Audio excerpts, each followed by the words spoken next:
I don't often like to talk about politics, and I would certainly never endorse any particular party. If you're eligible to vote in this year's Bundestag elections, I would never tell you who to vote for or who not to vote for. But whoever you vote for, it should be for the right reasons, which is why I'm imploring you to beware of fake news, which was an issue in the US presidential election and is likely to be an issue in this election as well. Fake news is fabricated or exaggerated stories designed to give a completely false impression, and they are everywhere. Social media is an arena where such stories can spread unchecked because anyone can publish anything they want and have it instantly available worldwide. This is a recent example. It carries the logo of one of Germany's left-wing parties, and the text promises an end to white domination.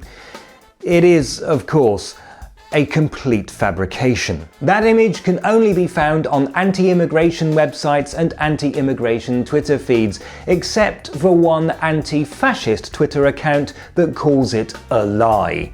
I can't find it anywhere on the party's official website. If you stop to think about it, it's obviously stupid.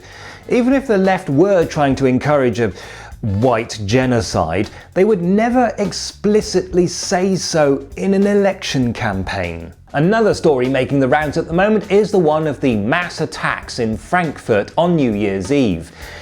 It was over a month before anyone reported it though, which surprised the police because it was the first they'd heard of it. Two witnesses reported a gang of about 50 men of Middle Eastern or North African appearance causing havoc in the Fressgasse, a street in Frankfurt known for its many eateries. As well as causing damage and panic, they sexually assaulted a number of women. And that's the news that was widely reported as fact. Not fake exactly, but reporting as fact an unproven allegation. And now, over a week later, the police have failed to uncover any evidence that this even took place. They can't find anyone else who claims to be either a victim of or a witness to this supposed gang. Those are two examples of right-wing fake news, but don't forget that fake news can work in the other direction as well. Now, I haven't personally seen any examples of left-wing fake news from Germany, but if you've seen that one of Donald Trump saying in an interview years ago that if he ran for president, he would run as a Republican because Republicans are stupid, that's fake. The internet was supposed to give us all knowledge at our fingertips, but unfortunately it's made it easier to spread propaganda. It's now more important than ever before to question everything, especially if it appears to confirm what we think we already know. Does it seem sensationalist? Does the website very clearly identify exactly who runs it? Does the article cite reliable sources? Have you checked those sources?